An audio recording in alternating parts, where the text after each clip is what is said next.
لوگ حضرت مولانا الیاس رحمۃ اللہ علیہ کی قربانیوں کو یاد کرتے ہیں اور بلا شبہ یاد کرنا چاہیے، لیکن میں اکثر کہا کرتا ہوں کہ عورتوں کا جسم جس طرح پردے میں رہتا ہے اسی طرح ہماری خواتین اسلام کی قربانیاں بھی اکثر پردے میں رہتی ہیں۔ یاد کرو وہ دن جب حضرت مولانا الیاس رحمۃ اللہ علیہ نے اپنی جائیداد، باغ، کھیت سب بھول کر چھوڑ کر دن رات دین کی محنت میں لگ گئے۔ ان کے لوگوں نے ان سے بہت کہا کہ آپ کے پاس بڑی جائیداد ہے، باغات ہیں، لوگوں نے قبضہ کر لیا ہے، تھوڑی توجہ کر دیجئے۔ فرمایا کرتے تھے کہ میں ایک منٹ بھی ان چیزوں میں ضائع کرنے کی اپنے اندر ہمت نہیں پاتا۔ اللہ مالک ہے، میں تو اب بس دین کے کام کروں گا، اللہ کرے گا میرے ساتھ جو معاملہ کرے گا، اللہ میری کمزوری کو جانتا ہے۔ پھر آنے لگے امتحان، پھر وہ وقت آیا کہ رمضان مبارک کے دن تھے، بنگلے والی مسجد میں مہمان تھے، دسترخوان سحری کے وقت میں بچھایا گیا، لیکن دسترخوان پر جانتے ہو کیا رکھا گیا؟ کھانے پینے کے لیے کوئی چیز نہیں تھی۔ وہیں پر ایک پیڑ لگا ہوا تھا جس میں گولر کا پھل نکلتا تھا۔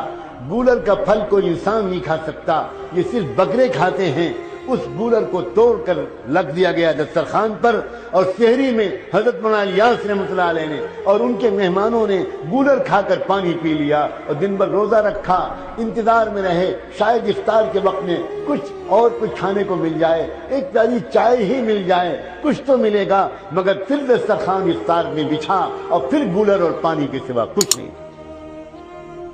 جب ایسے دن گزرنے لگے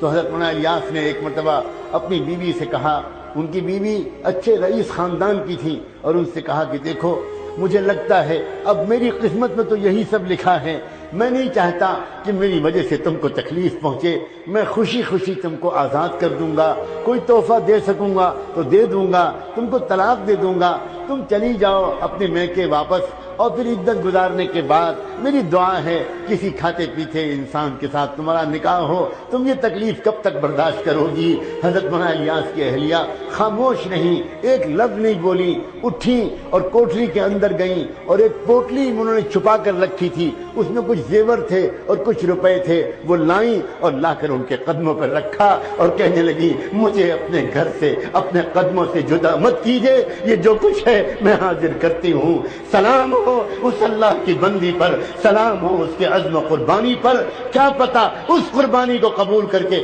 اللہ نے پورے دعوت والے کام کو قبول کیا۔ علماء کرام کیوں نہیں جانتے اور یاد رکھتے اس واقعے کو؟ وہ یاد کرتے ہیں حجت الاسلام حضرت نانوتوی رحمۃ اللہ علیہ کو۔ اللہ اکبر، جب یہ نام آتا ہے میرا دل چاہتا ہے میں اللہ سے کہوں اللہ میرے خاندان کی عزت و ناموس کو ان کے قدموں پر قربان کرو۔ حضرت نانوتوی معمولی شخصیت نہیں تھے،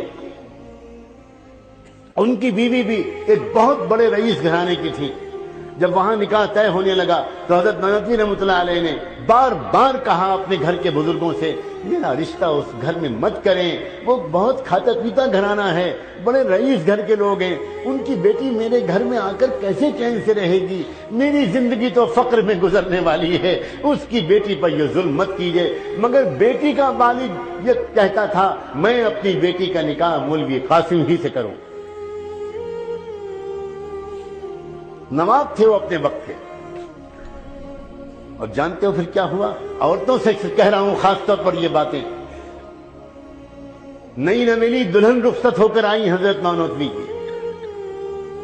باپ نے سر سے پیر تک کے لیے زیور بنوائے تھے،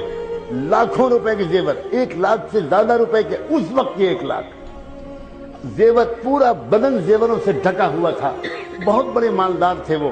اور انہوں نے اپنی بیٹی اور حضرت نانوتوی کی عزت کرتے ہوئے اتنے زیور کے ساتھ بیوی کو رخصت کیا۔